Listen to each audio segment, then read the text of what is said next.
I still remember the morning my daughter-in-law walked into my room with that bright, rehearsed smile. She held a bunch of lilies in her hand, my favorite flowers, and said softly, "Mom, I've got a surprise for you. You're going to love your new room." Her tone was so sweet that it almost felt unnatural. I looked up from my knitting and smiled back. "A surprise? What kind of surprise?" She just laughed lightly. "You'll see. Pack your things. We'll leave right after breakfast." I didn't question it. After all, she'd been so kind lately, cooking my favorite soup, reminding me to take my medicine, even helping me brush my hair. I thought maybe she wanted to make up for the distance we'd had over the years. Maybe, I told myself, she'd realized I wasn't a burden after all. So I packed. I folded my old sweaters, the ones my husband used to say made me look like a cloud. I even tucked in our wedding photo, the one that always sat by my bedside. I looked around my small room one last time and smiled. It felt good to think that maybe, just maybe, I was moving closer to family again, not further away. She hummed as she helped me into the car. I noticed she'd already packed my things neatly in the trunk, almost too neatly. When I asked where we were going, she only said, "You'll see, Mom. It's a surprise." We drove for nearly an hour. The city faded into open fields, then into quiet roads lined with old trees and peeling billboards. My heart was warm. I thought she might be taking me to a new apartment near her house, maybe somewhere quieter, where I could plant a few roses and watch the sunset. But when the car slowed, I saw something that made my stomach twist. Ahead of us stood a tall, beige building, clean, symmetrical, lifeless. A metal sign at the gate read, "Willow Creek Senior Living Center." I blinked. Surely this was a mistake. I turned to her, my voice trembling.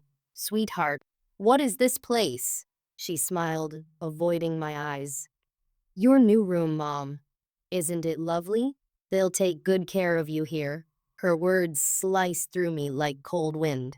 "Here?" I whispered. This is a nursing home." She nodded once, still smiling, but it wasn't the smile of kindness. It was the kind of smile that hides guilt. For a long moment, neither of us spoke. The only sound was the slow ticking of my heart and the wind rustling the plastic flowers near the entrance. I looked down at my hands, the same hands that raised her husband, that cooked for this family, that once held everything together. And suddenly, I understood what her surprise really meant. She unbuckled her seatbelt and said softly, "Come on, Mom. You'll love your new room." But I didn't move, because something deep inside me whispered, this wasn't kindness. This was abandonment, dressed as a gift. And as I stepped out of the car, my knees shaking, I saw something that made me stop cold. A small cardboard box sitting by the reception desk with my name on it. The receptionist looked up when we entered, a young woman with kind eyes and a tired smile. "Good morning," she said cheerfully, glancing at the paperwork my daughter-in-law handed her. Then she looked at me, at my trembling hands clutching my old purse, and her smile softened. "Welcome to Willow Creek, Mrs. Bennett. We've been expecting you." Expecting me. The words hit like a stone. I turned to my daughter-in-law. You. You made a reservation?" She avoided my eyes, pretending to check her phone. "Of course, Mom. I wanted everything ready for you. No stress." Her voice was syrup sweet, but my stomach churned. How long had she been planning this? Weeks? Months? The receptionist motioned toward the cardboard box on the counter. "These are your personal belongings, Mrs. Bennett. Delivered this morning." I frowned. "Delivered?" She nodded politely. "Your daughter-in-law said she moved the rest of your things here earlier today. We placed them safely in your new room." That's when it truly sank in. She'd already packed up my life before I even knew I was leaving. My throat went dry. I touched the top of the box. Inside were pieces of my old world. The chipped teacup my late husband used every morning, my knitting needles, my wedding photograph in its cracked frame. They looked out of place under the harsh fluorescent lights. The receptionist handed my daughter-in-law a pen. Just sign here to confirm admission and key transfer. Key transfer. That phrase echoed in my head like a closing door. When the papers were signed, she turned to me with that same flawless smile. Mom, you'll be so happy here. They have activities, gardens, and lovely nurses. You'll make friends in no time. I forced a smile. And you'll come visit? She paused. Just a heartbeat too long. Of course, she said lightly. Once you've settled in, the young receptionist offered to show me around. But I barely heard her. My body moved, but my heart stayed behind, still sitting in that car, still staring at the home I'd just lost. We walked down a long corridor that smelled faintly of disinfectant and lemon polish. On either side, identical doors. Room 104, room 106, room 108. All open, all lined with beige curtains and silent televisions. Every few steps, I caught a glimpse of someone's life reduced to a single room. A blanket, a photograph, a clock ticking above a hospital bed. When we reached mine, room 112, I stood frozen in the doorway. The walls were pale, the bed freshly made. On the nightstand sat the box with my name on it. Someone had already unpacked my things, my photo, my cup, my Bible, and arranged them neatly, as if this had been home for years. My daughter-in-law gave the room a quick glance, then turned to me. See? Cozy, isn't it? You'll love it here. Her phone buzzed. Oh, I have to go. The kids have soccer practice. But don't worry, Mom. You're in good hands. She kissed my cheek lightly, the way someone kisses a stranger goodbye. Then she walked out. Just like that. Through the window, I watched her car pull away, fast, determined, without a single glance in the rearview mirror. The receptionist smiled gently. You're lucky to have such a caring family. I nodded, but inside, something cracked, because I knew the truth. She hadn't left me here out of care. She left me here out of convenience. And as I stood alone in that room, I saw a small envelope under the teacup, my name written in her handwriting. I sat down slowly on the edge of the bed, the mattress stiff and unfamiliar beneath me.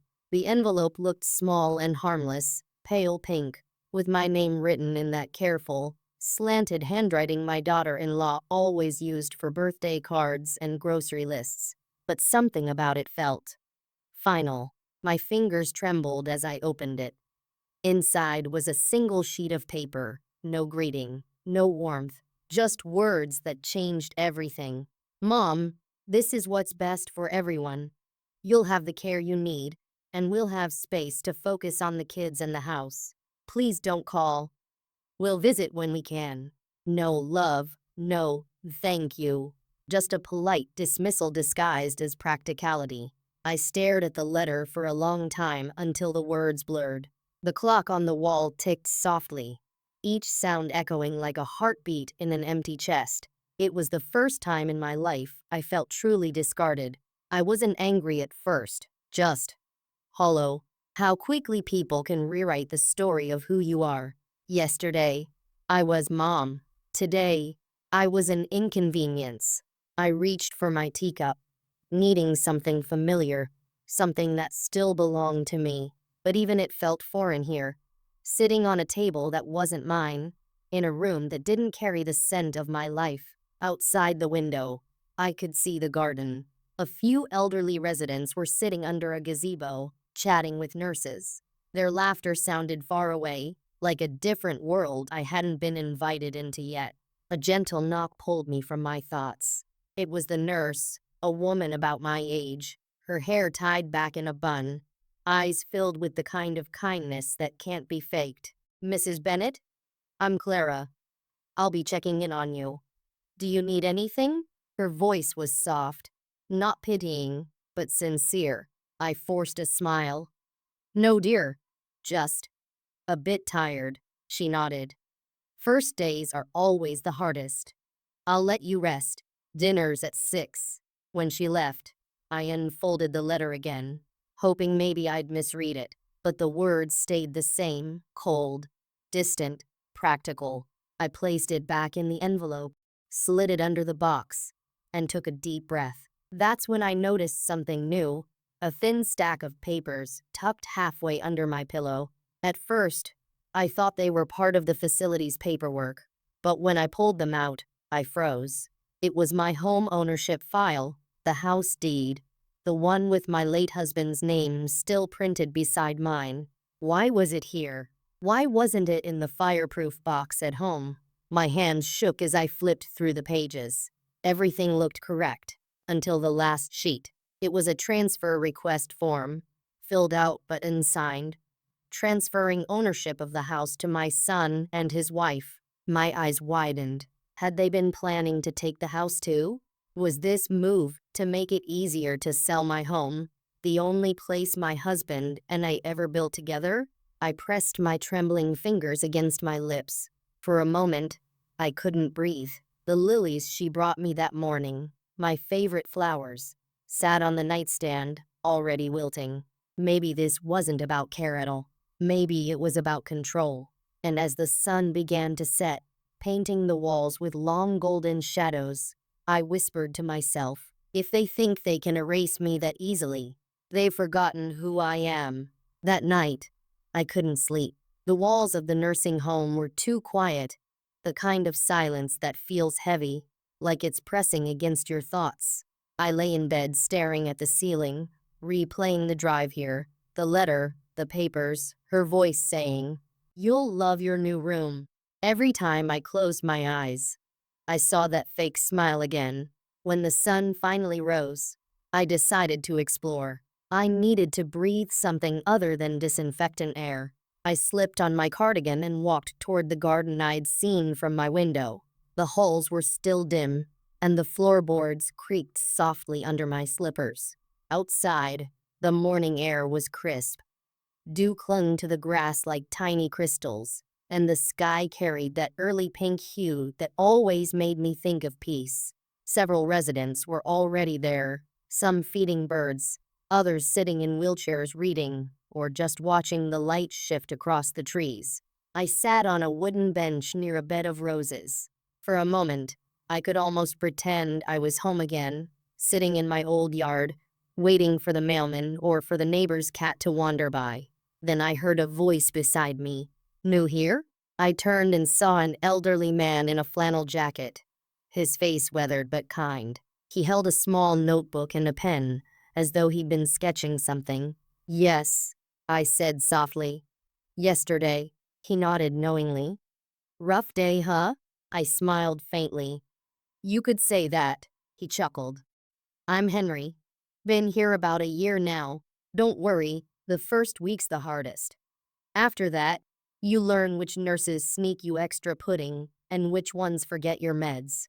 I laughed, a real laugh for the first time since I'd arrived.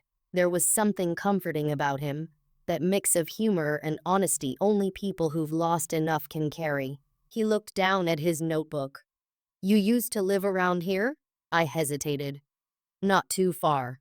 About 30 minutes away, in a little brick house my husband and I bought 50 years ago." Henry's brow furrowed. "You mean the one on Maple Drive? The corner with the oak tree out front?" My eyes widened. "Yes, that's the one. How do you know it?" He smiled. "I used to live across the street, before I moved in here." For a moment, I just stared. "What were the odds?" "I used to see you and your husband gardening," he said warmly. "You had the most beautiful roses. He'd whistle when he worked. I remember that." My throat tightened. "He did. He said music made flowers grow better." Henry nodded. "When I saw the for sale sign go up last week, I figured you two must have moved." The words hit me like a punch. "For sale?" I repeated. You saw a sign?" He nodded slowly. "Yeah. It went up maybe 3, 4 days ago. 2 young folks came by to take pictures. Looked like they were listing it online." My hands began to shake. They hadn't even waited for me to leave. They'd already put my home on the market. I swallowed hard. blinking back tears. Did you happen to see their names? He frowned, thinking. No, but the car they came in, silver SUV, maybe a Honda? I remember the woman. She was wearing sunglasses and on the phone the whole time. That was her. It had to be. Henry noticed my trembling hands. You all right? I nodded faintly. Yes. Thank you, Henry. You've been very kind. But inside, something was shifting.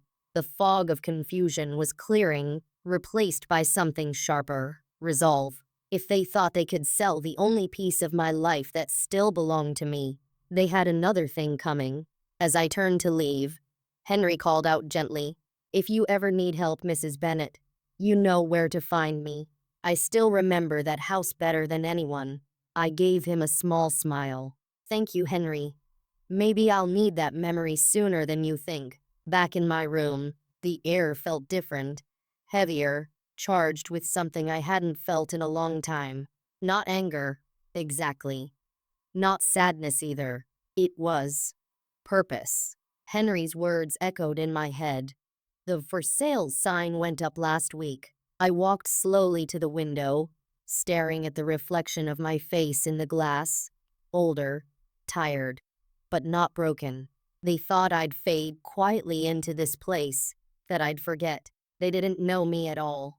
I reached for the phone on the nightstand, a simple corded one, probably placed there for emergency calls. Well, this felt like an emergency to me. The first number I dialed was the one I remembered best, my son's. It rang twice before he picked up. Hello? His voice sounded casual, distracted. Michael, I said softly. There was a pause. Mom? Oh, how's everything? They treating you well? His tone was forced, the kind of politeness that comes from guilt. Michael, I repeated, steadying my breath. Henry, our old neighbor, says there's a for sale sign on the lawn. Is that true? Silence. Then a short exhale. Mom, listen. We were going to tell you. My heart clenched. So it's true? It's complicated, he said quickly. You can't live there alone anymore, Mom. The taxes, the maintenance. It's too much. We thought selling would. I interrupted. You mean she thought? He sighed, and for a moment, I heard his old self, the boy who used to run through those same halls calling, Mom, where's my backpack? Now, he just sounded tired. Please, don't make this harder than it already is. You're safe there. They said the staff is excellent. Michael. My voice came out sharper than I intended. Did you sign the transfer papers? More silence. Then, a single word. Yes. The room tilted for a second. I had to sit down. He kept talking. Something about doing what's best and taking care of the kids. But the words blurred together. I wasn't listening anymore. All I could think of was my husband. How he'd worked double shifts to pay off that house. How he'd said, when we're old, we'll sit on that porch and watch the world slow down. And now it was being sold by our own son. Michael, I said finally, my voice calm but low. Do you remember who paid the first down payment on that house? He hesitated. Dad did. And who signed for the loan? You and Dad. That's right, I whispered. Your father and I built that home, not for profit, but for family. And now you're selling it to strangers while I sit in a rented room that smells of bleach. He said nothing. For a moment, I thought I heard him sniff. Maybe guilt, maybe frustration. Mom, please. Don't make this harder. It's done. The realtor has buyers lined up already. Buyers. The words sliced through me. Goodbye, Michael, I said quietly. Mom. But I hung up. My hand shook as I placed the phone down. For the first time, the quiet of that room didn't scare me. It steadied me. I wasn't going to fight him with anger. No, that's what they expected. I was going to fight with something they didn't believe I still had, clarity. I walked to the little drawer in the nightstand and pulled out my old leather wallet. Inside was a small card, worn, faded, but still legible. Harper & Cole Law Firm. Family Estate Division. Our family lawyer from decades ago. I smiled faintly. Let's see what you can do for an old woman, Mr. Harper. And as I picked up the phone again, my heart beat steady and sure, the same way it used to when I protected my son from the world. Only this time, I had to protect myself from him. Mr. Harper's voice hadn't changed much, still deep, calm, and a little gruff at the edges. When he picked up, I could almost see his small office in my mind, the smell of old paper, that crooked lamp on his desk, the brass clock that always ticked too loud. "Mrs. Bennet?" he said after a pause. "Well, it's been a long time. How are you holding up?" "I've been better," I said softly. "But I think I might need your help again." "Of course," he said, his tone shifting from warmth to business. "Tell me what's going on." I told him everything. The surprise, the move, the nursing home, the letter, the deed I'd found under my pillow. He didn't interrupt once. When I finished, the line went quiet for a long moment. Finally, he said, "Do you still have the deed with you?" "I do." "And is your signature on that transfer form?" "No," I replied. "It's blank," but my son admitted he signed his name. I heard him exhale. "Then you're still the legal owner, Mrs. Bennet. They can't sell what they don't own." A small wave of relief washed through me. "But what if they're already showing the property?" He cleared his throat. "They can list it, but the sale can't close without your authorization. Send me copies of everything immediately.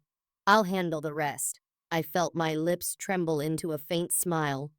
"Thank you, Mr. Harper. I was afraid no one would believe me." He chuckled gently. "You forget, I've known you and your late husband for over 40 years. He once told me, if anyone ever tries to take what's ours, call me first." Seems he knew what kind of world we live in. That line hit deep. I'd forgotten how protective my husband always was. Even in memory, he'd found a way to help me. We arranged for the facility to fax over copies of the documents. Mr. Harper said he'd start proceedings to freeze any transaction involving my property immediately. Then his voice grew firmer. "Mrs. Bennet, I'll also need the realtor's information if you have it." "I don't," I said, "but I think I can find out." "Good," he replied. "You've always been sharper than you let on. Don't lose that now. I'll call you tomorrow morning." When we hung up, I sat there for a while, holding the phone against my chest. For the first time since I'd arrived at Willow Creek, the walls didn't feel like a cage. They felt like cover. No one would suspect that the old lady in room 112 was quietly building her case. That evening, I saw Henry again in the garden. He waved from across the path, notebook in hand. I joined him on the bench, trying to act casual. "Henry," I said, "you mentioned a for sale sign. Do you remember the name of the realtor on it?" He frowned, thinking. I think it was Henderson Realty, something with a blue logo." My pulse quickened. "You're sure?" He nodded. "Pretty sure. I read it twice because I used to know a Henderson back in the day." "Thank you, Henry," I said softly. He chuckled. "You sound like a woman on a mission." I smiled faintly. "Maybe I am." When I returned to my room, I borrowed the facility's computer under the pretense of sending an email. Within minutes, I found the website, Henderson Realty Group, and right there, on the listings page, I saw it. "Charming brick family home on Maple Drive, move-in ready." The photos made my heart ache. My garden, my kitchen, even my porch swing. They hadn't even taken down my curtains. But something else caught my eye, the contact email of the listing agent. I copied it down carefully, folded the paper, and slid it into my Bible. If Mr. Harper needed proof, I'd have it. If he needed names, I'd get them. And as I closed the computer, I whispered under my breath, "You tried to erase me from my home, but you just handed me the trail that leads you back to me." Outside, thunder rolled faintly in the distance, like the first warning before a storm. The storm came that night, not just outside, though thunder rattled the windows and rain lashed against the panes. But inside me too, for the first time in years, I felt a fire burning again. A strange kind of energy that comes only when you've been pushed too far for too long. I sat by the window, watching streaks of lightning flash across the sky. Each flash illuminated the garden below, the same benches, the same roses. But in that light, they looked different, alive, fierce, unforgiving. I opened my Bible and took out the folded paper with the realtor's contact information. The ink had smudged a little from my damp fingers. I read it again. Claire Henderson, lead listing agent. The emails sat there on the page like a promise. I took a deep breath, reached for a pen, and began writing on the back of an old envelope. The letter wasn't long, just a few calm sentences. Dear Ms. Henderson, I am writing to inform you that the property listed at Maple Drive belongs solely to me, Mrs. Margaret Bennett. Any sale or transaction without my direct authorization is illegal and will be pursued as such. Please confirm receipt immediately. Margaret Bennett. When I finished, I felt a calm settle over me, the kind that comes when you finally start fighting for yourself. I slipped the letter into the facility's outgoing mail tray, just as Clara, the night nurse, appeared with her gentle smile. Couldn't sleep again? She asked. Not tonight, I said softly. She looked at the envelope. Writing to family? I hesitated, then shook my head. To someone who might finally listen. She nodded, not pressing further. There was something about Clara. She knew when to speak and when silence was its own kindness. Try to get some rest, she said, patting my shoulder. When she left, I stayed by the window, counting the seconds between lightning and thunder. It reminded me of when Michael was little, how he used to crawl into my bed during storms, whispering, "Mom, how far away is it?" And I'd count with him, our fingers tapping the pillow. 5 seconds, I'd say. That means it's far away, baby. Now I was the one alone, counting. At some point, exhaustion must have taken over, because I woke up to a gray morning and the soft hum of vacuum cleaners in the hallway. The storm had passed, but the world felt cleaner somehow, washed. I got up, brushed my hair, and went down for breakfast. Henry was already sitting at our usual bench, sipping tea. Rough night? He asked. You could say that, I replied. But sometimes storms are good. They remind the world what can't be washed away. He grinned. That sounds like something a poet would say. We talked quietly as the sun rose. But my mind was elsewhere, on that letter traveling through the postal system, on Mr. Harper's phone call I expected later that morning, and beneath it all, a growing certainty. My daughter-in-law wouldn't stay silent for long. If the realtor told her I'd intervened, she'd come running. That evening, Clara brought me a phone message slip. Mr. Harper called. She said, "He'll ring again tomorrow, said it's urgent." My heart skipped. Did he say about what? She smiled faintly. He said, "Tell Mrs. Bennett she's smarter than she gives herself credit for." I smiled. A small, proud smile that came from somewhere deep. But later that night, as I prepared for bed, I noticed something odd. There was a shadow outside my door, still tall, waiting. Then a knock. 3 slow taps. I opened it, expecting Clara, but it wasn't her. It was her. My daughter-in-law stood there, her hair perfectly done, her face cold as marble, and in her hand, she held a folded copy of my letter. For a long moment, neither of us spoke. The hallway light flickered softly between us, one of those old bulbs that hum faintly before it burns out. She stood there in her polished heels, the scent of expensive perfume drifting through the air, so out of place in a room that smelled of lavender detergent and medicine. Finally, she smiled, but it wasn't kindness. It was the smile of someone rehearsing civility.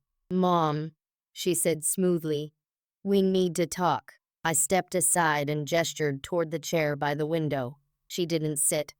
Instead, she looked around the room, her eyes scanning the bed, the Bible, the photo of my husband. Then she turned back to me. "You've been busy." Her tone was light, but her knuckles tightened around the paper in her hand. I folded my hands in my lap. "If by busy you mean reminding people what's legally mine, then yes." She laughed, short, brittle. "You shouldn't have done that, Mom. The realtor called us in a panic this morning. Do you have any idea how embarrassing that was?" I tilted my head. "Embarrassing? Or inconvenient?" Her jaw flexed. "I told you," she said, lowering her voice. "This arrangement was for the best. You're being taken care of here. You have meals, nurses, people your age. What else do you want?" I met her gaze steadily. "I want my dignity. For the first time." She looked unsettled. I continued softly. "You could have told me the truth. Instead, you lied and moved me out while pretending it was a gift. You sold the house your father-in-law built with his bare hands." She sighed, exasperated. "It's just a house, Mom. You're acting like it's a shrine. That's where you're wrong," I said quietly. "A house isn't just walls. It's the story of who we were. You didn't sell property. You tried to erase history." She opened her mouth to speak, but I raised a hand gently. "I know what this is really about. You wanted the money, and you thought because I'm old and quiet, I wouldn't notice." Her lips pressed into a thin line. "You always think the worst of me." I stood, slowly but firmly. "No, dear. I think the truth of you." For a heartbeat, the air between us went still. The hallway noise faded, leaving only the sound of rain tapping against the glass. Then her mask cracked. "You've already made things difficult. If this sale falls through, we'll lose everything. Michael can't keep up with the mortgage. We have bills, kids' debt. We need that money." There it was, the confession wrapped in desperation. I looked at her, not with anger, but something colder, disappointment. "You need the money," I said softly. "But you don't need me." Her shoulders slumped. "Mom, please." But I shook my head. "You left me in a place where strangers know my schedule better than my son does. You didn't even say goodbye to the house." She bit her lip, her composure slipping. "You're not being reasonable." "Reasonable," I repeated, taking a slow step forward. "Reasonable was me raising your husband alone when his father died. Reasonable was me paying his tuition when you couldn't. Reasonable was signing the deed so you'd both have security. And this," I gestured around. "This is your gratitude?" She opened her mouth again, but I cut her off. "Mr. Harper already has copies of everything. The house isn't yours to sell. And if you try, you'll be dealing with more than embarrassment." Her eyes widened, a flicker of fear behind the arrogance. You called Harper?" I nodded calmly. "He still remembers your father-in-law.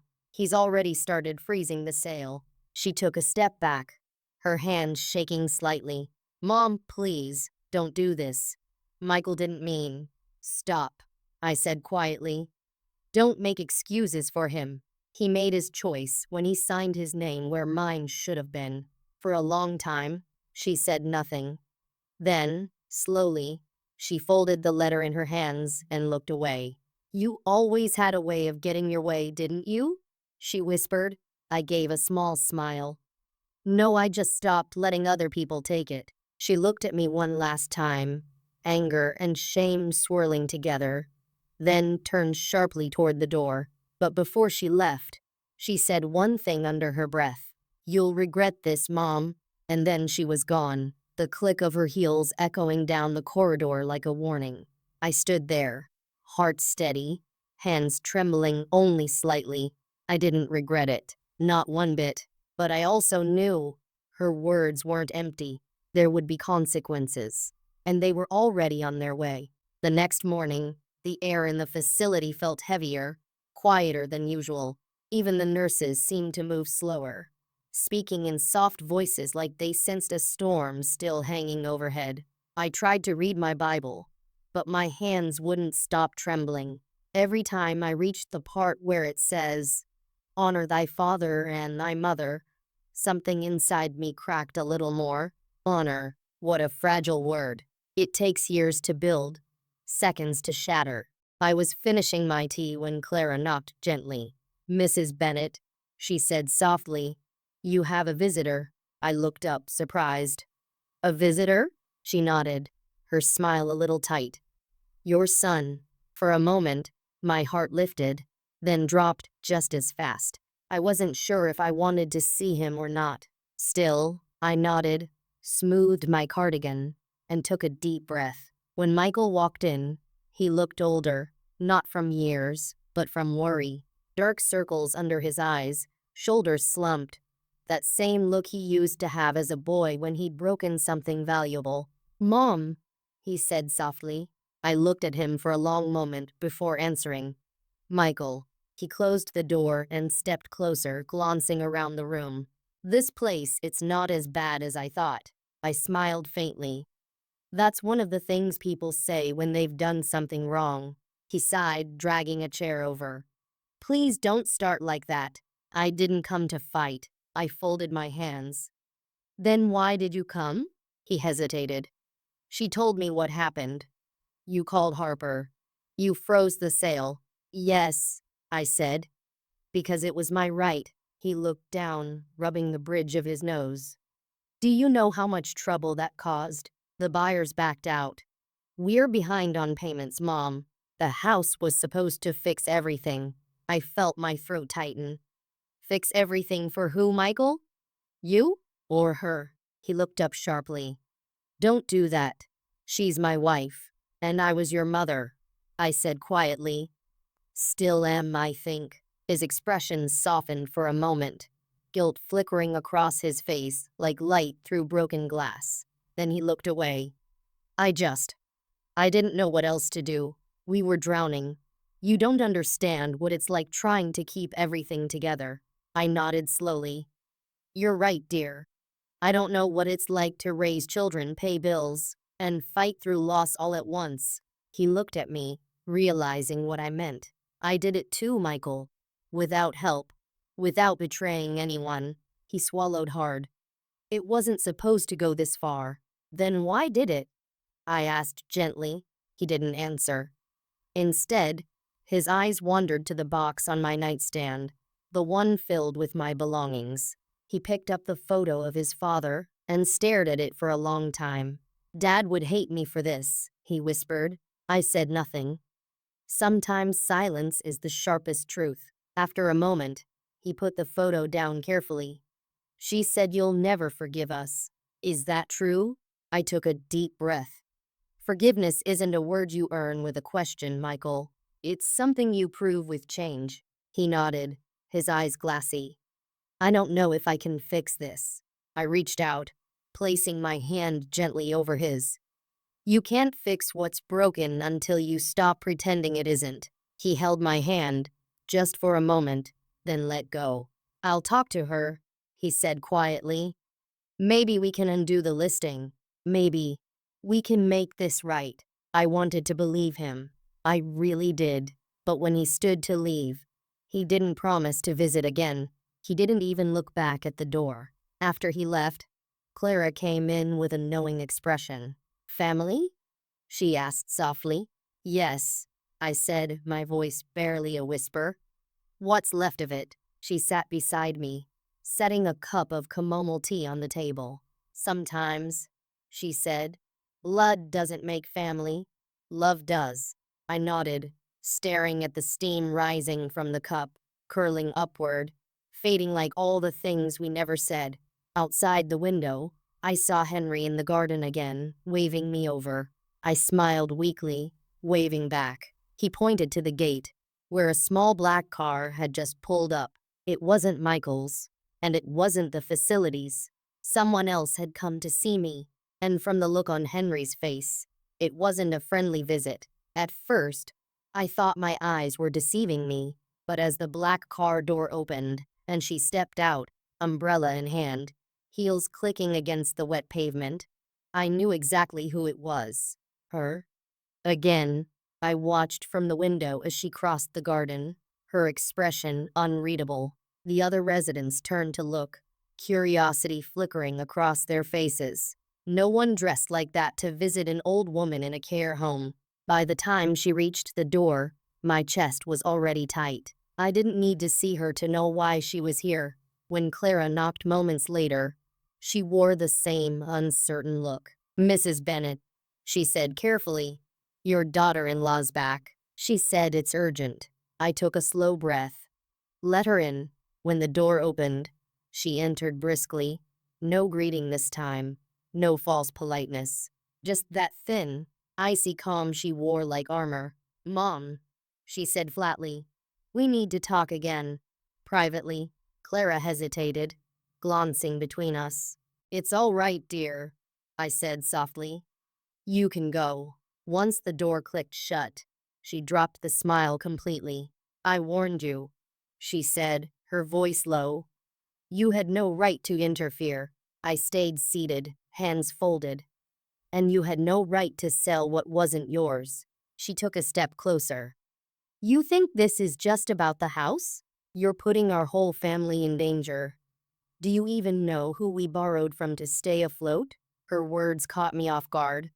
"Borrowed from?" She laughed bitterly.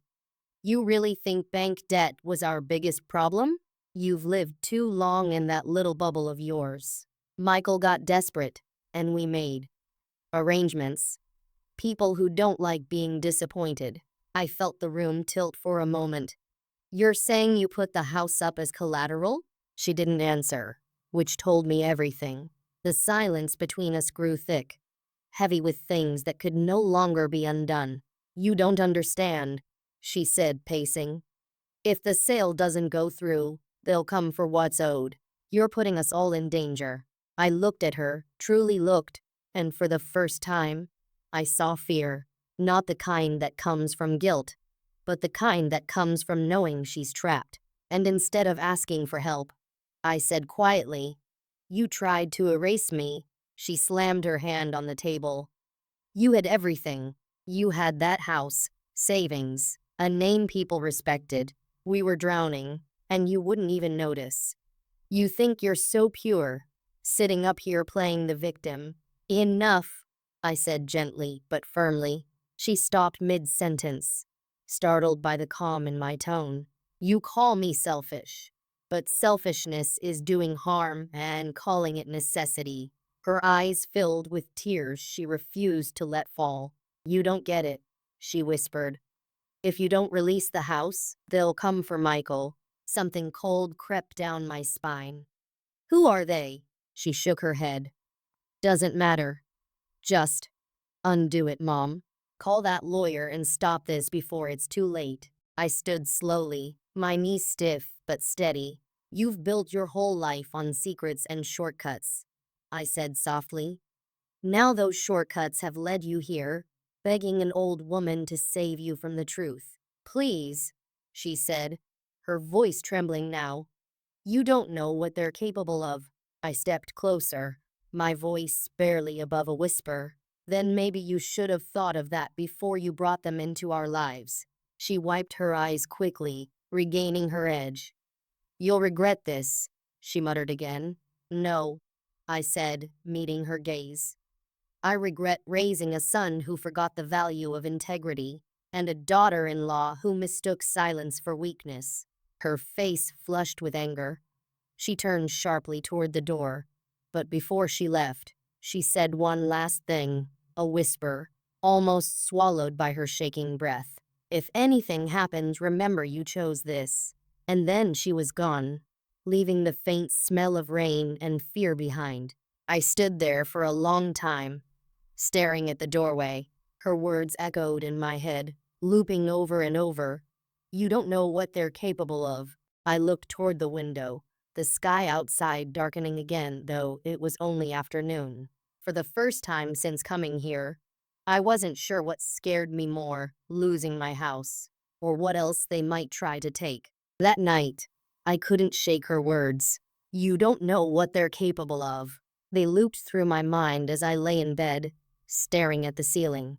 The hum of the fluorescent light, the faint smell of rain drifting through the window. Everything felt louder, sharper. as if the world itself was holding its breath. I kept imagining Michael, tired, desperate, tangled in something far beyond his control. It wasn't just betrayal anymore. It was fear. Real, living fear. When I finally drifted into sleep, it was restless. I dreamed of my old house again, the brick walls, the porch swing, my husband's voice calling from the garden. But this time, the windows were boarded up. The door was gone, and in its place, a "for sale" sign nailed straight through the front.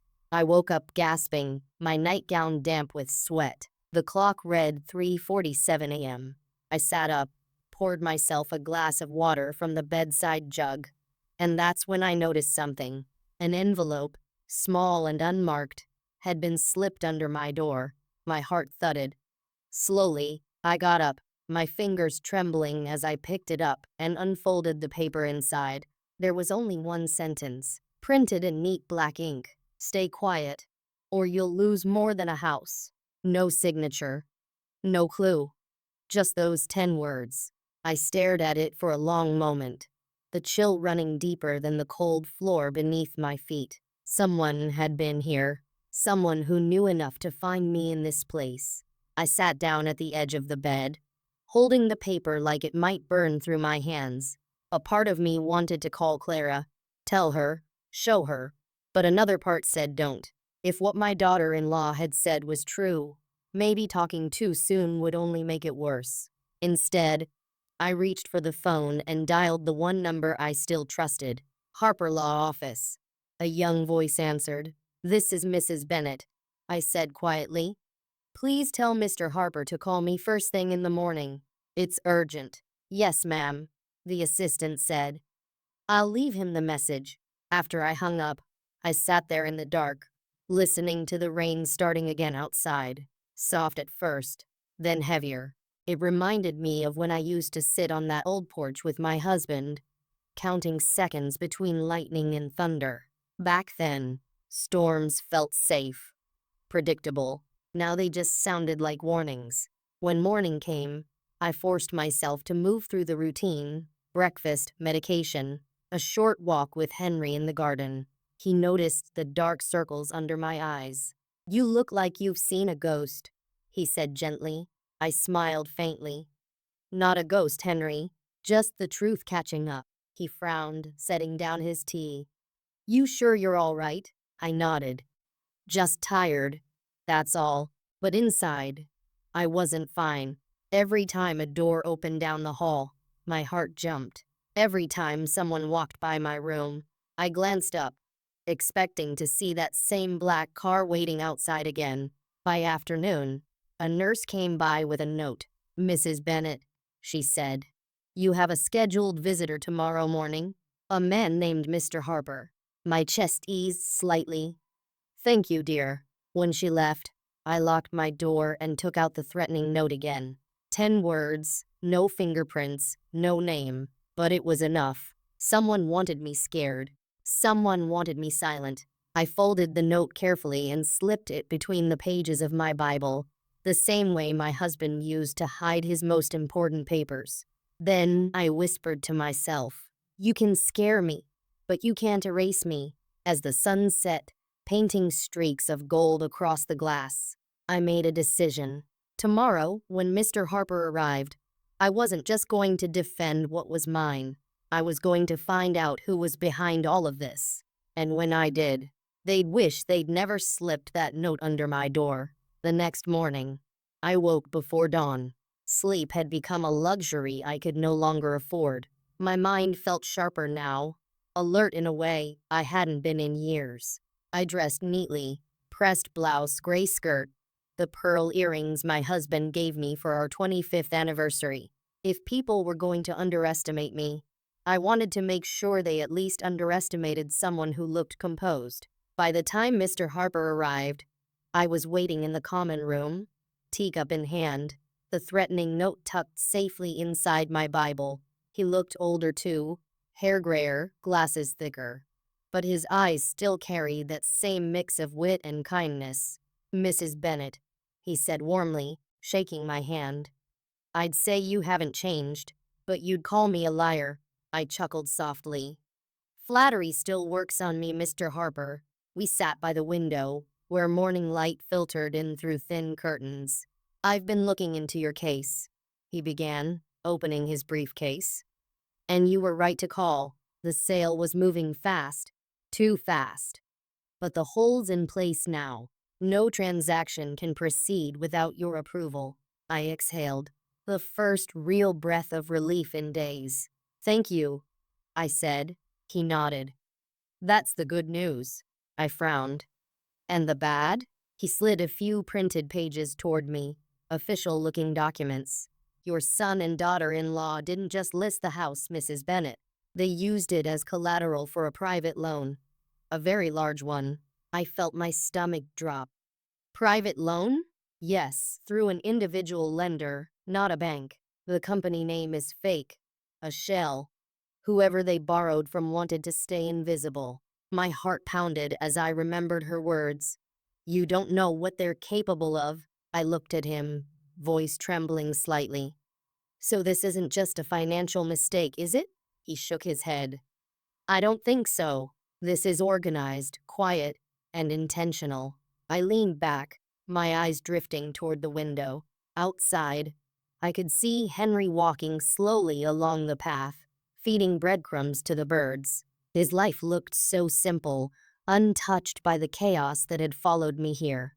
Mr. Harper's voice softened. Mrs. Bennet, do you want to press charges? I looked down at the papers, at the weight of decades reduced to ink on white paper. No, I said finally. Not yet. There's still more I need to understand. He nodded slowly. Then I'll keep digging. But be careful. If they're desperate enough to take from you, they're desperate enough to hide it. I smiled faintly. I've spent a lifetime learning how to survive desperation, Mr. Harper. I'll be fine. Before he left, I handed him the unmarked note. Someone slipped this under my door last night. He read it, his brow tightening. Do you recognize the paper? No, I said quietly. But whoever sent it wanted me quiet. That's the one thing I can't give them. He folded the note carefully. I'll have it tested for prints. And Mrs. Bennet, lock your door tonight. After he left, I sat for a long while by the window, watching the world move outside. Nurses, patients, visitors. Then something caught my eye. Across the parking lot, near the tree line, a man sat in a car, engine idling, windows tinted. I couldn't see his face, but every few minutes, his head turned toward the building, toward my window. I felt a chill crawl up my arms. Henry walked by and noticed where I was looking. Something wrong? He asked. I shook my head, forcing a smile. Just a car. Probably a visitor. But even as I said it, I knew better. That car stayed there the entire afternoon, never moving, never leaving. By sunset, I'd memorized its license plate number. If someone thought they could scare me into silence, they'd chosen the wrong grandmother. Because by morning, I was going to find out exactly who that car belonged to. The next morning, I woke up before sunrise. The hallways of Willow Creek were still and empty, lit only by the dim glow of the night lights. I moved slowly, careful not to wake anyone, and made my way toward the garden window, the one that overlooked the parking lot. The car was still there. Same spot. Same dark tint. Engine off this time. But I could feel the presence. Whoever was inside wasn't just waiting. They were watching. I poured myself a cup of tea and sat by the window, pretending to read my Bible while I studied the reflection in the glass. The silhouette in the car shifted slightly. A faint glow flickered. Maybe a phone, or maybe a cigarette. That small movement told me what I needed to know. They weren't resting. They were alert. Later that morning, I found Henry in the common area. He was hunched over his notebook, sketching something that looked like the garden fence. Henry, I said quietly, you still know how to write down a license plate number, don't you? He looked up, amused. Last I checked, my memory still works better than the nurse's coffee machine. I smiled faintly and slid him a small piece of paper with the number I'd written last night. See if you can find out who this belongs to. He raised an eyebrow. You planning a heist, Margaret? Something like that, I said. Only quieter. He chuckled but nodded, tucking the paper into his pocket.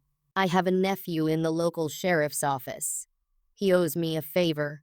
I'll ask him to run it quietly. Quietly is good, I said.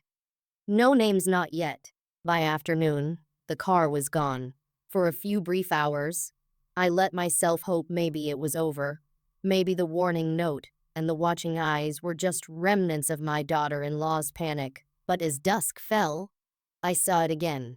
Same make, same color, parked farther away this time, half hidden behind a tree. This wasn't paranoia. This was surveillance. When Henry came back later that evening, he looked uneasy. Margaret, he said softly, I got your answer. The car's registered to a company, Henderson Realty Transport. My stomach twisted. Henderson Realty, I repeated. The same agency that listed my house. He nodded grimly. Looks like someone's keeping an eye on you. I sat back. The room suddenly colder. If the realtor's people were involved, then this was bigger than just a greedy family. Someone wanted that property badly enough to monitor me. Henry leaned forward. You want me to call the police? I shook my head. Not yet. The police can't stop whispers in shadows. I need proof. He frowned. You sound like a detective. I smiled faintly. No, dear. Just an old woman who's tired of being underestimated. That night, I left my curtains slightly open. I wanted whoever sat in that car to see me, to know I wasn't hiding, wasn't afraid. I sat by the window with my lamp on, reading aloud softly to myself from the Psalms. Though I walk through the valley of the shadow of death, I will fear no evil. The wind rustled the trees outside. I could feel those eyes watching still, silent, unblinking. But what they didn't realize was that by watching me, they'd made a mistake. They'd left a trail. Because tomorrow, I wasn't just going to sit and wait. I was going to find out who Claire Henderson really was, and why she wanted my home so badly. And when I did, I'd make sure they never set foot on my porch again. Morning came gray and heavy, like the sky itself was keeping secrets. The nurses moved about their rounds, smiling politely, their shoes whispering across the linoleum floors. But behind those soft sounds, my mind was racing. I had one goal now: find the real hand pulling the strings. After breakfast, I found Henry by the front desk, pretending to study a crossword puzzle. Any word from your nephew? I asked. He nodded slightly, his eyes flicking toward the receptionist before leaning closer. He called me early.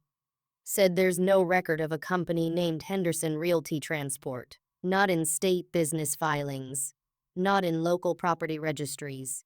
It's a ghost company, Margaret. My pulse quickened. A shell, I murmured. He nodded grimly.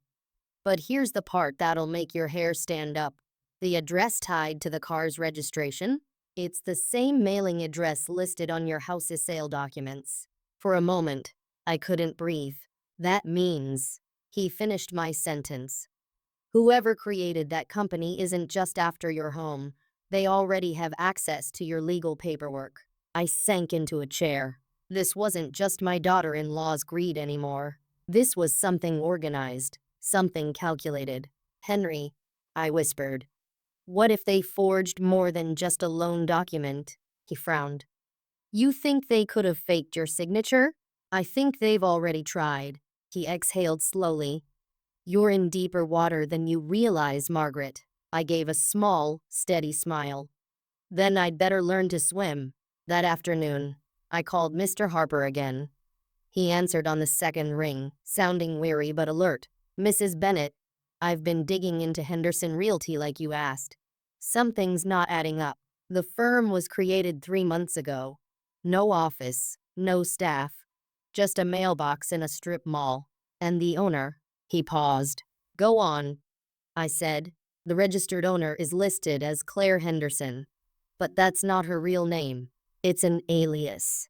My heart thudded. Whose alias?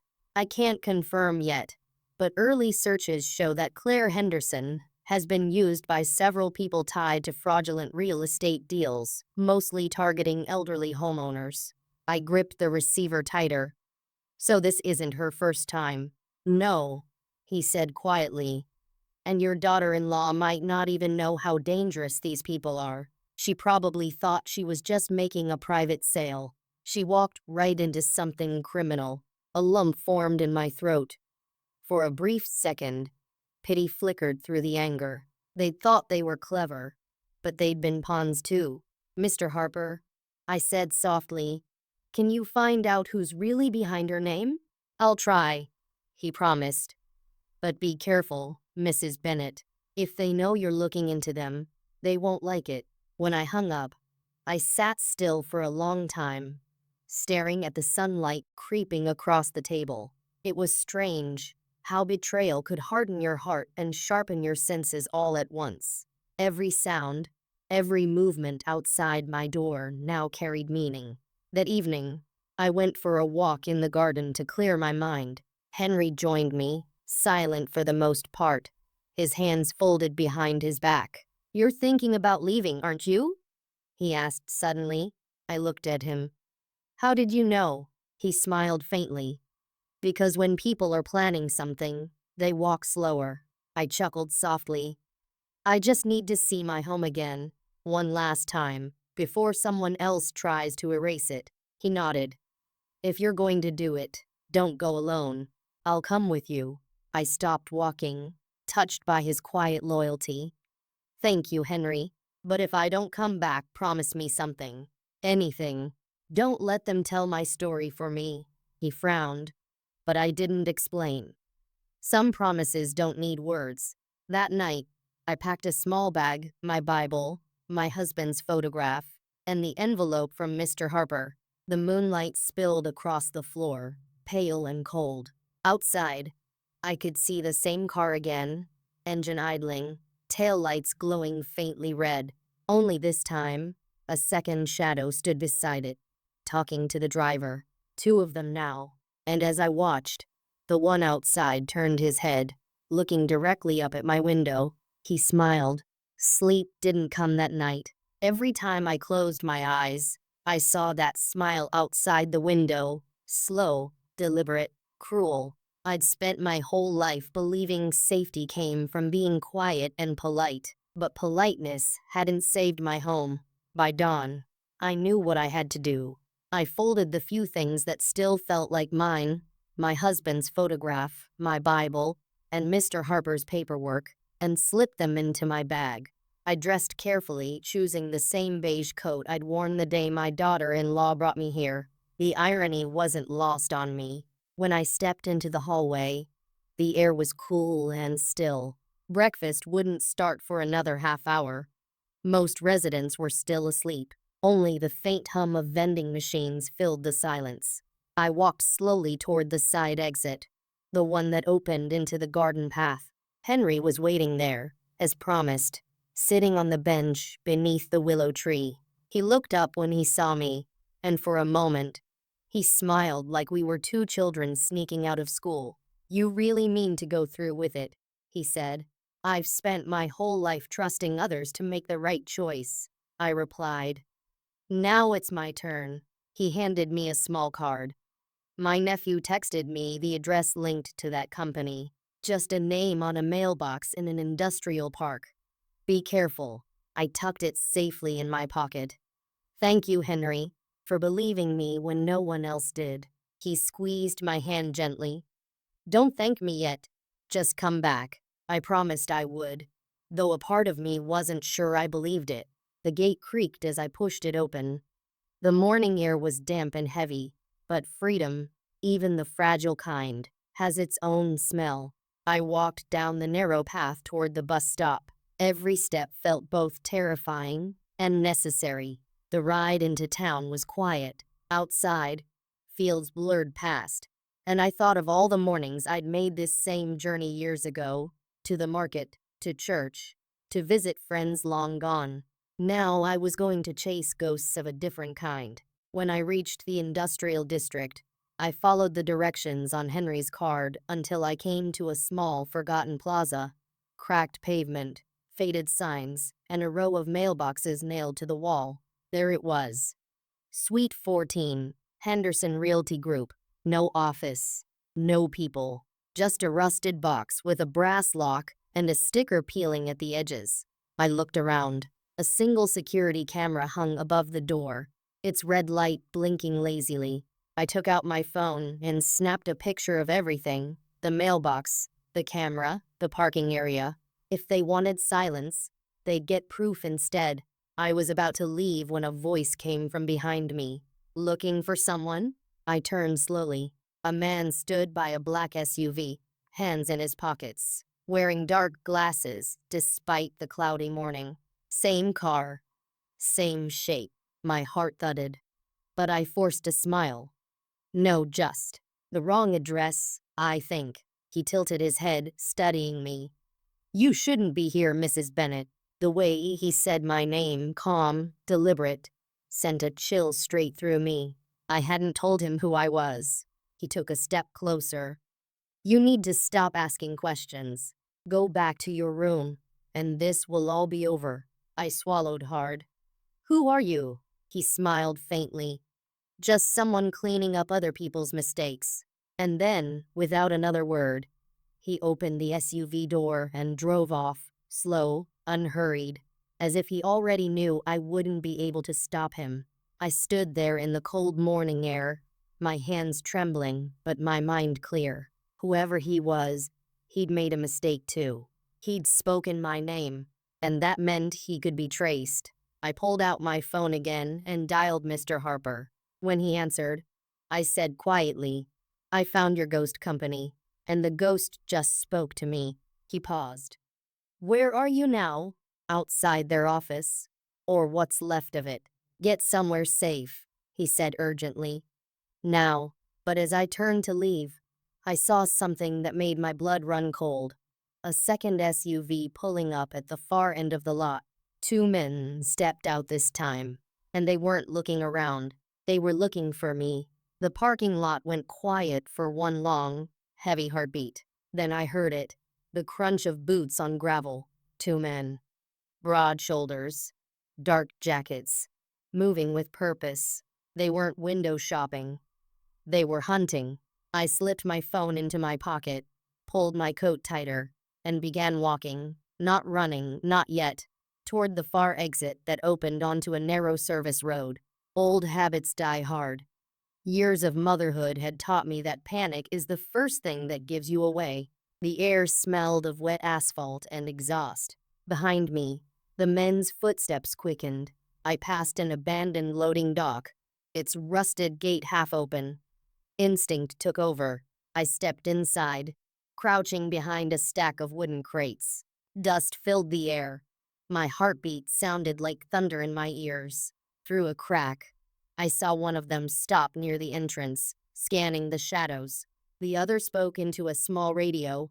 She's here somewhere. Check the dock. For a moment, I almost laughed, quietly, the way my husband used to when he found the cat hiding in a laundry basket. If those men thought age made me slow, they'd clearly never seen me chase a toddler through a grocery store. I moved along the wall, keeping low until I reached a side door hanging crooked on its hinges. It opened into an alley that smelled of rain and oil. I slipped through, my shoes splashing through puddles, and followed the narrow path until it spilled out onto Main Street. The noise of morning traffic swallowed everything: horns, engines, voices, safety. In its own chaotic way, I ducked into a small diner on the corner. The bell over the door jingled softly. A waitress looked up, surprised. Morning, hun. You all right? Just a bit lost, I said, forcing a smile. Mind if I sit by the window? Of course. I slid into the booth and watched the street. Seconds later, the black SUV rolled past slowly, once, then again, circling like a vulture that had lost its scent. They didn't spot me. Not yet. I ordered a cup of tea I didn't drink, keeping my eyes on the reflection in the glass.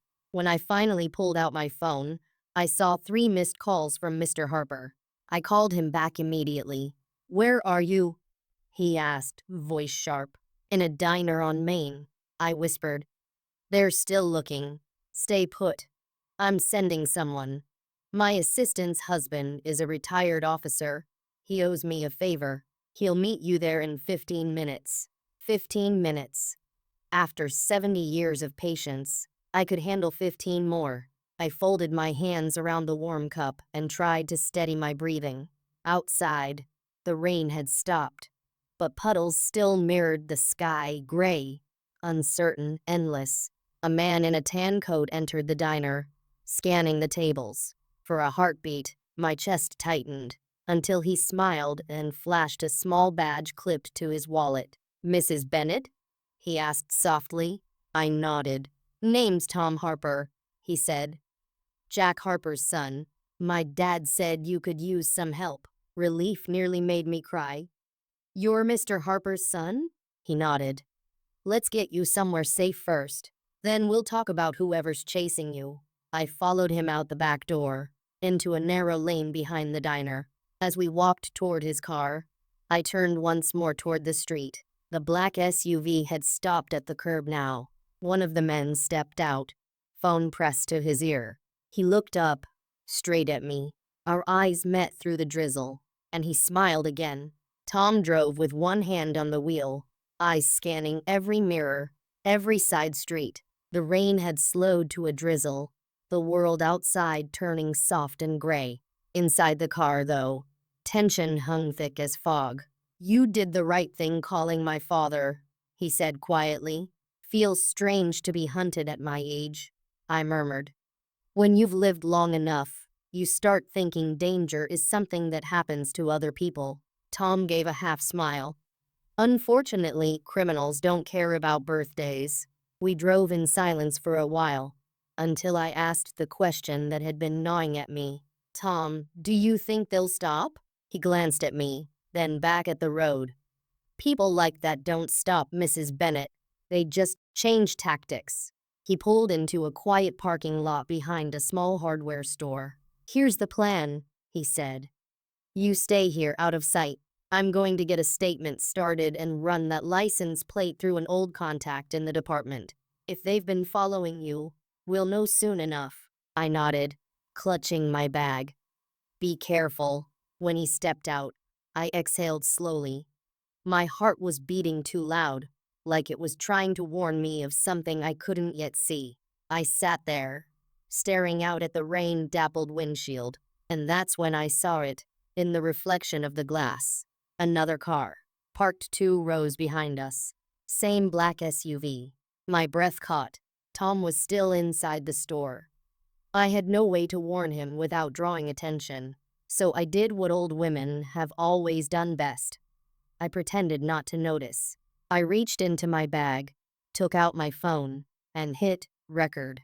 I propped it up on the dash, angled toward the mirror. If I couldn't stop them, I could at least see them. A few minutes later, one of the men got out. The same one who'd spoken to me at the industrial park. He leaned against the hood, looking at the store's entrance. Waiting. That's when I realized it wasn't me he wanted this time.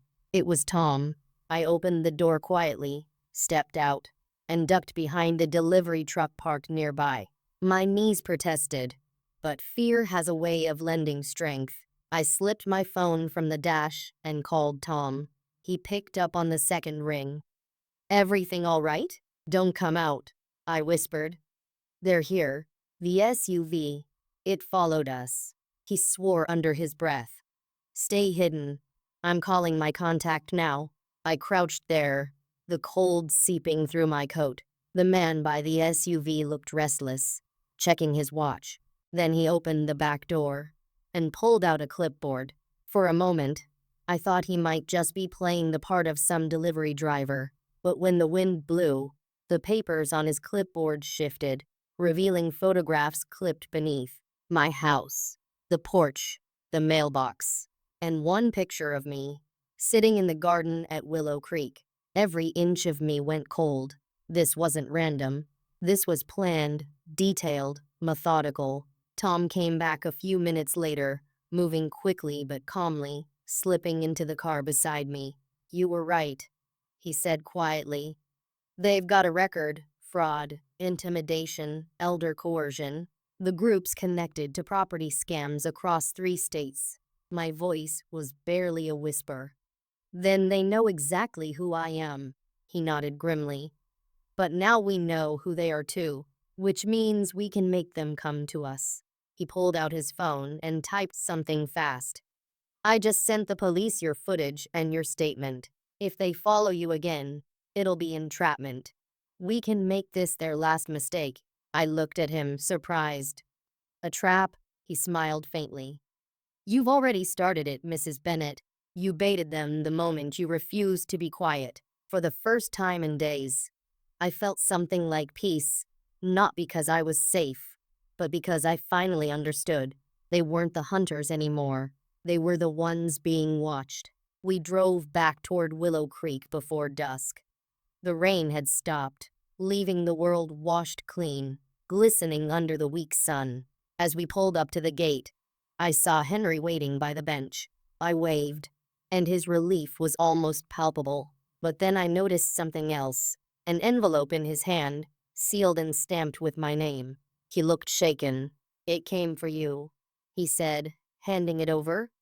"No return address." The handwriting was neat. Too neat.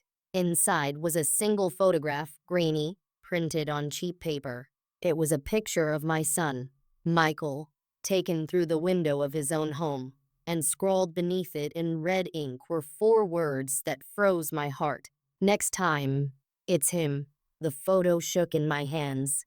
Michael's face, blurred slightly by the window's reflection, looked peaceful, unaware. He was sitting at the kitchen table, the same one I'd given him when he first married her. A normal evening moment turned into a threat. Henry saw my expression and frowned. "What is it, Margaret?" I slipped the photo back into the envelope before he could see the writing. "Nothing you need to worry about," I said quietly. "Just another reminder that some people mistake cruelty for power." He didn't press. Bless him for that. Once I was alone in my room, I locked the door and sat down at the desk. Fear has a way of making your world very small. The ticking clock, the creak of pipes, the hum of the hallway lights, all sounded louder than before. If they were watching Michael now, this wasn't just about money anymore. They wanted leverage. I took a deep breath and dialed Tom Harper. He answered on the first ring. "Mrs. Bennett? They've sent me another message," I said. I told him about the photograph, every detail, the red ink, the handwriting. He swore softly. "They're escalating. Listen, don't contact your family directly right now. We'll reach out through official channels so nothing traces back to you." "No," I said, surprising even myself. "If they're threatening my son, I want them to hear from me." He hesitated. "You can't negotiate with people like this." I stared at the picture again. "I'm not negotiating," I said slowly. "I'm reminding them that they picked the wrong mother." Silence on the line then. "What are you planning?" "Something quiet," I replied. "Something that ends this." After we hung up, I opened my Bible to the page where I'd hidden the first warning note. 2 threats.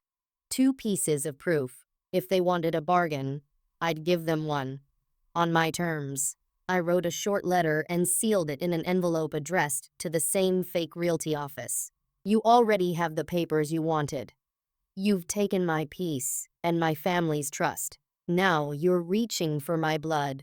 If you hurt my son, every photo, every message, every name will go to the police. You have 24 hours to walk away from this deal. Margaret Bennett." I made a copy for Tom and another for Mr. Harper, then handed the original to the facility clerk with calm instructions. "Certified mail. Express delivery." The young clerk smiled without understanding the weight of it. "Sure thing, ma'am." That night, the rain returned, soft at first, then pounding like fists on glass. I sat by the window, whispering to the storm. "You took my home. You won't take my boy. Around midnight, the phone rang. Not the facility line. My personal cell. The one only my son and lawyer knew. The number was hidden. I answered, heart steady. Hello. A low voice crackled through the static. You should have stayed quiet, Mrs. Bennet. I didn't flinch. And you should have stayed invisible. A pause. Then a quiet chuckle. You have until tomorrow evening to prove you're smarter than your son. After that, everyone loses. The line went dead. For a long time, I just sat there, listening to the rain. I wasn't trembling anymore. Fear had done its job. It had warned me. Now it was time for resolve. I picked up my pen, opened a clean page in my notebook, and began to write every detail I knew: names, times, license plates, faces. If I didn't make it through tomorrow, someone would, and they'd have everything they needed to finish what I started. I looked at my husband's photo on the nightstand and whispered, "Tomorrow, love. Tomorrow we end this." Outside, headlights flashed briefly across my window, 2 quick blinks, like a signal. Then they disappeared into the night. Morning broke in streaks of dull silver. The storm had passed, but the world still looked washed out, like even the sun was hesitant to shine. I'd barely slept. I'd spent most of the night reading the Psalms aloud, letting the words steady my hands while I waited for courage to settle into my bones. When it finally did, it felt like something solid, quiet and certain. At 8 sharp, Tom called. "They want to meet," I said before he could speak. "I figured they would," he answered. "Where?"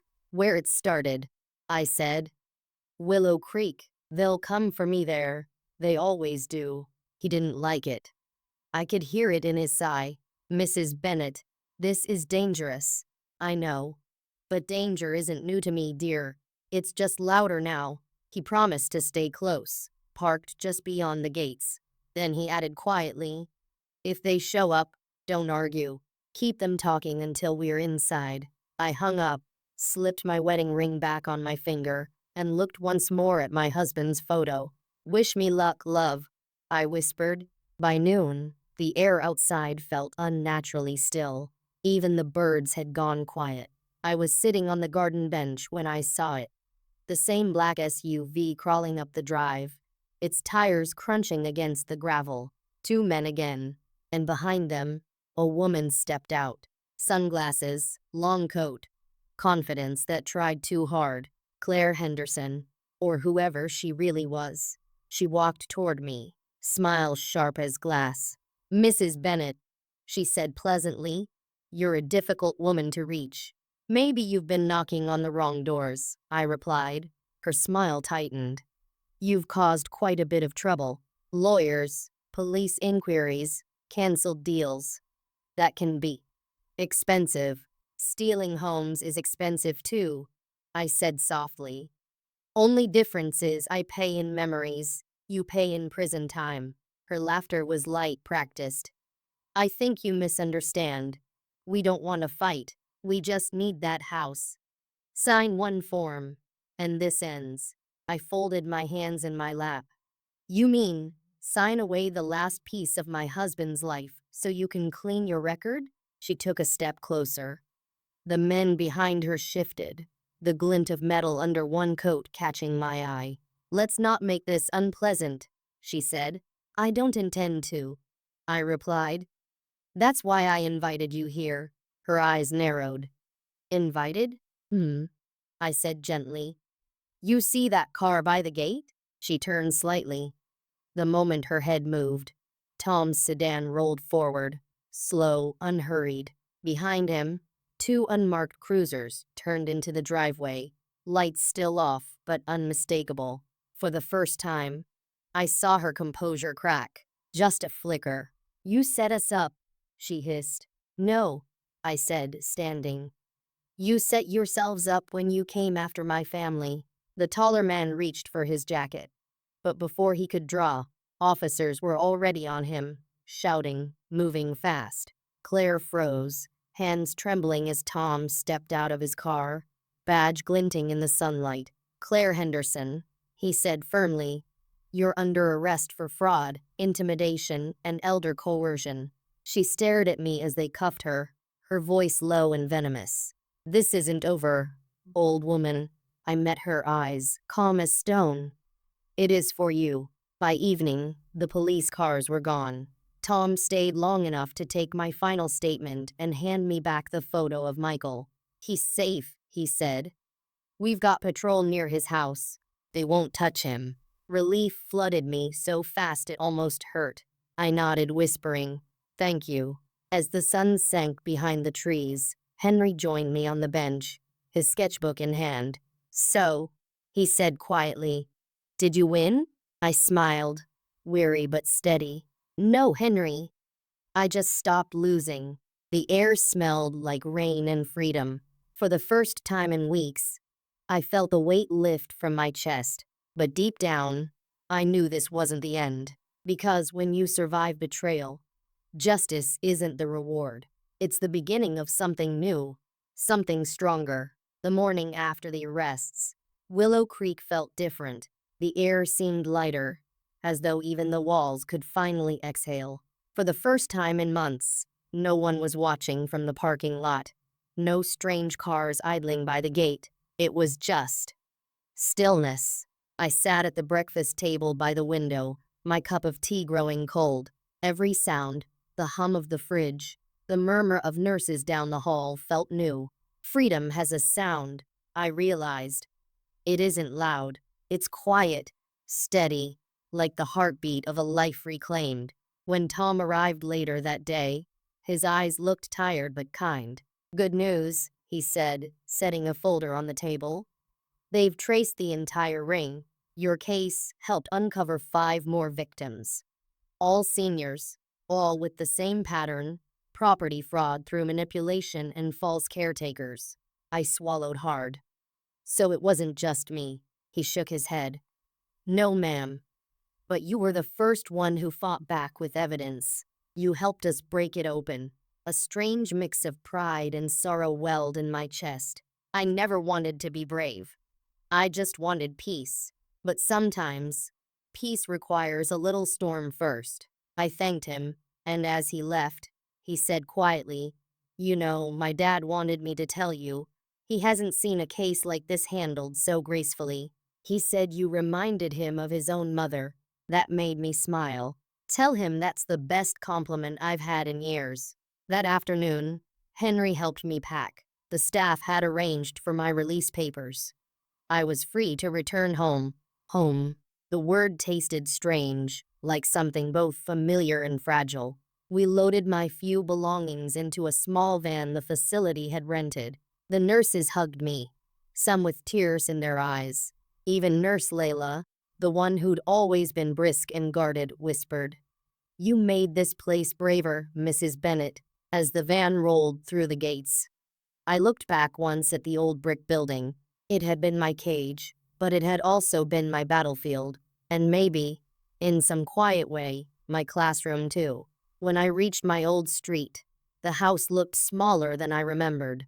Weeds in the yard, dust on the porch rails, curtains drawn tight. But still, it was mine. The key slid into the lock like it never left. And when the door creaked open, I felt my throat tighten. Every corner whispered memories. Michael's laughter echoing down the hall. My husband's boots by the fireplace. The scent of roses that once filled the windowsills. I walked through each room slowly, touching walls, shelves, furniture, like greeting old friends. Henry stood quietly behind me, watching. "It's beautiful," he said softly. "It was," I corrected gently. "And it will be again." I walked into the kitchen, opened a window, and let the sunlight spill across the table. That same table, the one in Michael's photo, the one where everything had started. For a long moment, I just stood there, letting the air fill my lungs, warm and real. Then I did something I hadn't done in months. I sang a small hymn, the one my husband used to hum when fixing the porch steps. Through every storm, through every tear, my heart remembers you were here. The words trembled, but they came out clean. And as they did, I realized something. Forgiveness doesn't mean forgetting what people did. It means refusing to let it define what comes next. That evening, I sat on the porch as the sun dipped low, painting the sky in gold and amber. I dialed Michael's number, and when he answered, his voice broke. "Mom, I'm so sorry." I closed my eyes. "I know, sweetheart. I didn't know what they were doing. I swear." "I know," I said again. And I did. He was naive, not cruel, and life would teach him the rest. Are you home?" he asked softly. I looked around at the fading light, the familiar creak of the swing under me.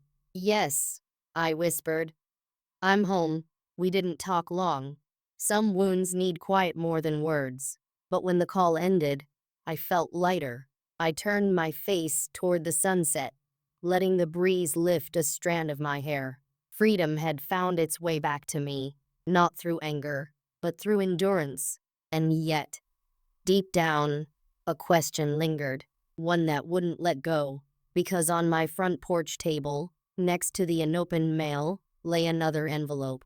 No stamp, no address, just my name.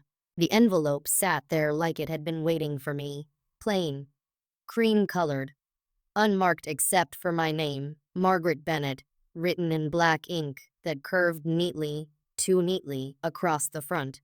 I stared at it for a long time before touching it.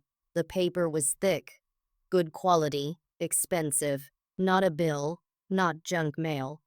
Something intentional. Henry was still in the kitchen, unpacking boxes. He looked up when he saw me holding it. "From your son?" he asked. I shook my head. "No postmark, no address." He frowned. "Want me to open it?" I smiled faintly.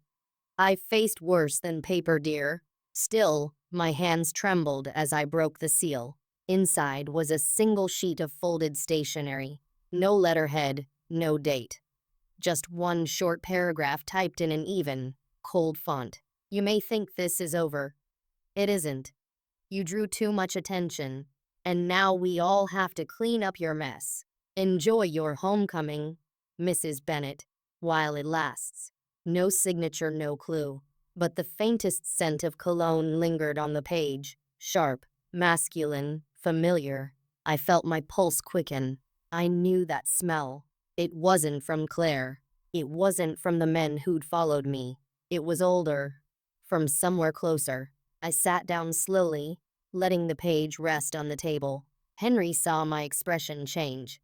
"Margaret, what is it?" I forced a breath. "It's nothing. Just the past tapping on my door again." But I couldn't shake the thought. Someone else was involved. Someone who had been near me all along. I walked to the window, looking out at the quiet street. The evening light painted everything gold. The picket fences, the neighbors' roses, the mailbox where I used to collect letters from my husband when he was away.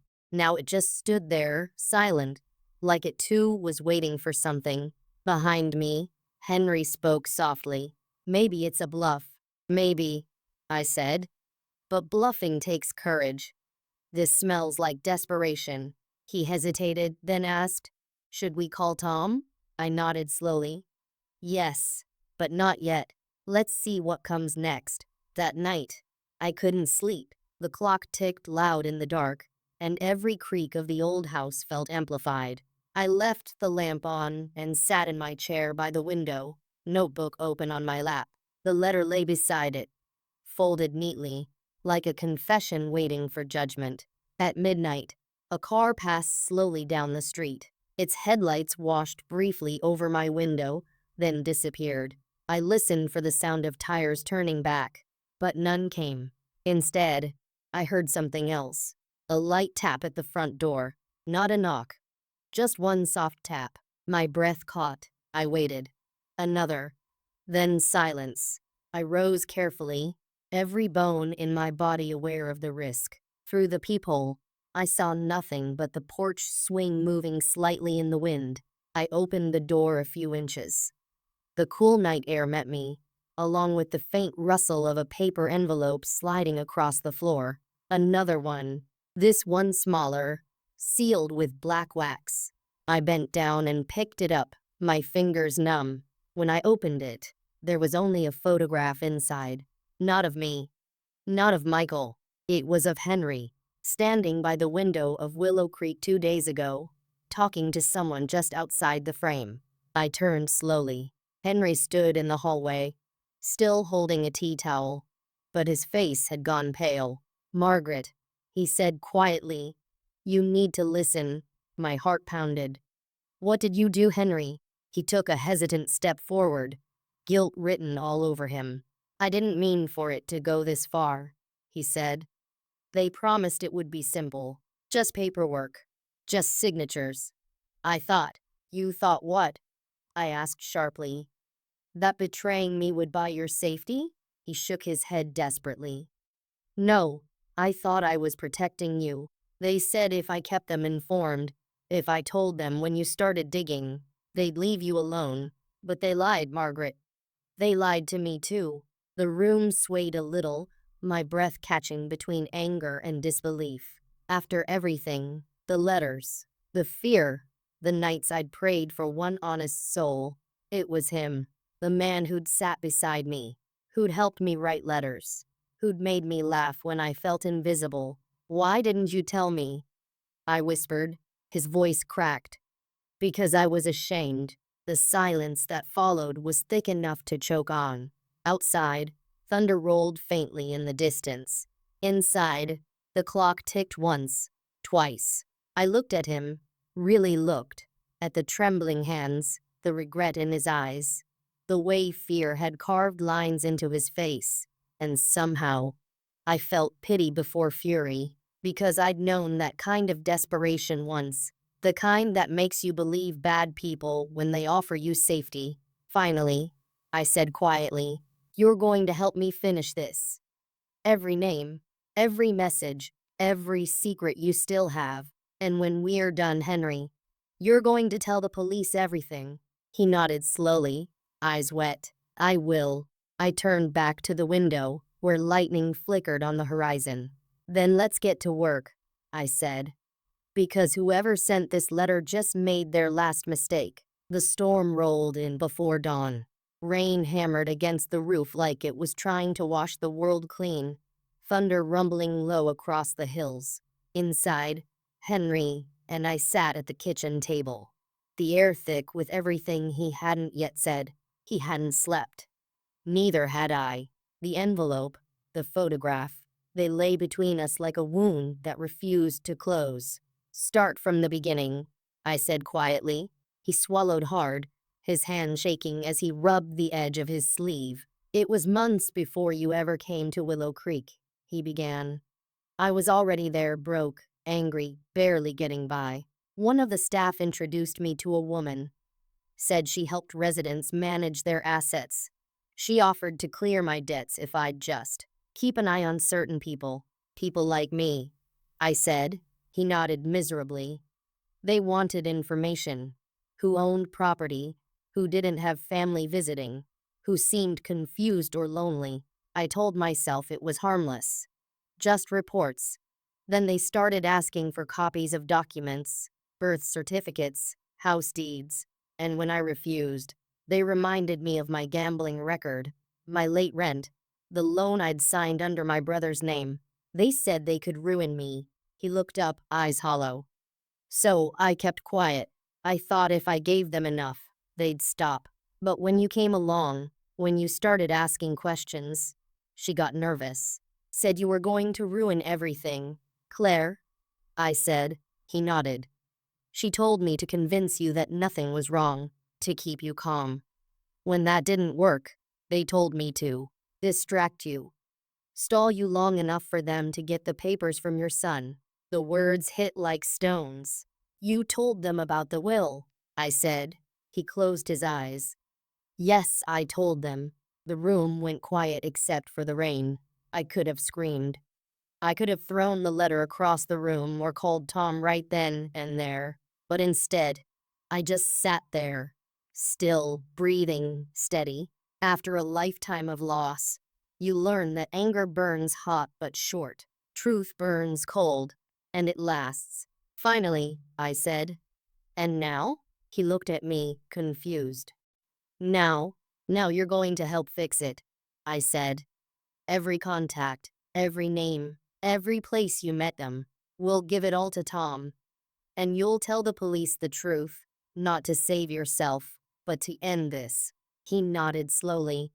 I will. I swear it. I studied him for a long time, searching his face for even a shadow of deceit. But what I saw wasn't the face of a liar. It was the face of a man who'd already punished himself far worse than I ever could. Henry, I said softly, you're not the first person to make a deal with the devil, but you might be the first one who lived long enough to regret it. He gave a weak, broken laugh. You always did know how to twist the knife with grace. Not grace, I said. Truth. We spent the morning writing down everything he remembered, dates, names, the fake charity accounts they used, the staff members they bribed. When he was done, the pages formed a small, uneven pile. He handed them to me like an offering. Do you forgive me? He asked quietly. I looked at him for a long time before answering. Forgiveness, I said slowly, isn't a gift. It's a process. And right now, we're still walking through it. He nodded, tears running freely now. I reached across the table and placed my hand over his. Start walking, Henry, I said. Start with the truth. By afternoon, the rain had stopped. The world outside looked clean. The way it does after something violent has finally broken. Tom arrived soon after. When I handed him the stack of papers, he flipped through the first few pages, his brow tightening. This is big, he said. These names, some of them are already under investigation. With this, we can tie everything together. Henry stood silently by the window, shoulders slumped, waiting for judgment. Tom looked at him. You understand you'll have to testify? Yes, Henry said quietly. I deserve whatever comes. Tom nodded once. That's probably the first true thing you've said in a long time. Then he turned to me, softer now. You've done more good than you realize, Mrs. Bennett. This case could change everything for how elder fraud is prosecuted. I smiled faintly. I didn't set out to change laws, Tom. I just wanted to keep what little was mine. He smiled back. Sometimes that's how justice starts. One stubborn woman at a kitchen table. When he left, I stood for a long time at the open window, letting the fresh air in, the smell of wet earth, the hum of cicadas, the faint rustle of the rose bushes in the wind. All of it felt like home finally breathing again. Behind me, Henry spoke softly. Do you think they'll come after us again? Maybe, I said. But now we're ready, and this time, the truth isn't just a whisper, it's a weapon. He nodded, a shadow of peace in his eyes. Outside, the clouds began to part, and for the first time in weeks, sunlight poured into the kitchen, bright, golden, full of promise. I closed my notebook, folded my husband's photo inside the cover, and whispered, It's over now almost. The next morning arrived bright and clean. No sirens, no footsteps outside my window, no letters slipped beneath my door. Just sunlight, honest, unhurried sunlight, spilling across the table where Henry and I had left the teacups half full. For the first time in months, I didn't wake up afraid. I just woke up. Tom had called earlier to say the district attorney's office had everything they needed. Depositions were scheduled. The news would break soon. The people who'd hunted us were already behind bars, and their network was unraveling like an old sweater. When I hung up, I sat in silence for a while, tracing the grain of the wooden table. It felt strange to have nothing left to plan, nothing to fear. After so long surviving, peace can feel like an empty room. You have to relearn how to live inside it. Henry came into the kitchen quietly. He'd shaved, put on a clean shirt. He looked older than he did a week ago, but lighter too. They're taking me in tomorrow, he said softly, to give the full statement. I nodded. That's the right thing. He hesitated. then reached into his pocket and placed something on the table. It was a small silver locket, tarnished, familiar. "I found it in your mailbox the night I brought you the first letter," he said. "I kept it because I was ashamed. I didn't even open it. But I think it belongs with you." I opened it carefully. Inside was a faded photograph. My husband holding baby Michael, both of them laughing. I hadn't seen it in years. Tears blurred the edges of the picture. "Thank you," I whispered. He nodded, eyes wet. "I'm sorry, Margaret. I know," I said. "And I believe you." He exhaled shakily, like a man finally letting go of a weight too heavy to name. Then he smiled, a small, tired smile, and said, "Promise me you'll sing again when I'm gone." "I already have," I said gently. We spent that afternoon tidying the house. He fixed the porch light that had been flickering since the storm, and I replanted the rose bush that had fallen over. When evening came, we shared one last cup of tea on the steps, watching the sky turn violet. "Do you think they'll remember what you did?" he asked quietly. "Maybe," I said. "But that's not why I did it. I did it so I could remember myself." He looked at me for a long moment, then nodded. "Goodbye, Margaret." "Goodbye, Henry." He walked down the path slowly, shoulders square, never once looking back. When the gate clicked shut behind him, I felt both sorrow and relief, like closing the last page of a painful book. That night, I lit a single candle in the kitchen and sat beside it. The flame trembled with every draft, yet it didn't go out. Neither did I. I thought of my husband, of Michael, of every woman who's ever been told she's too old, too small, too gentle to fight back. And I realized something simple and beautiful. We don't have to be loud to be powerful. Sometimes survival itself is the loudest answer. I blew out the candle and whispered into the quiet. "We're home, love for good this time." Outside, the wind carried the scent of rain and roses. The house stood strong, and so did I.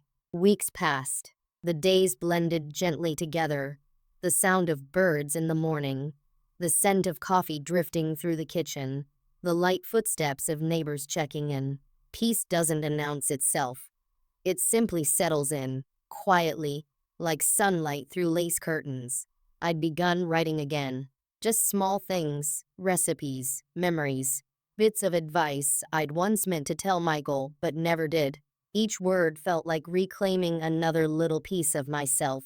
One afternoon, while dusting the living room, I noticed something on the corner of the table, a plain envelope, the same kind I'd used for letters years ago.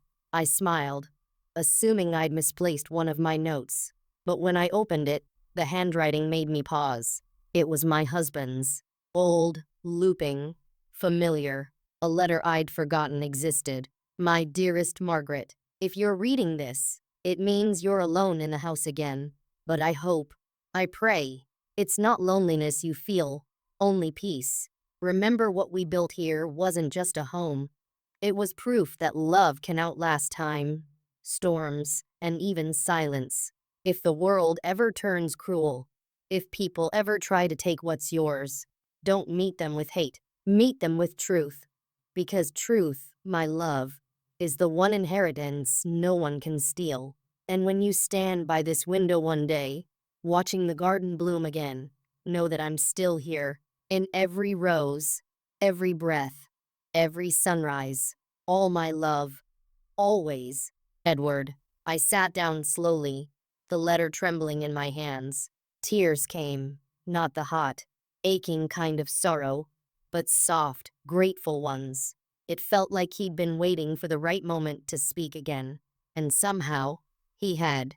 I folded the letter carefully, placed it back in its envelope, and set it on the mantel beside his photograph. Then I opened the window, letting the afternoon breeze fill the room.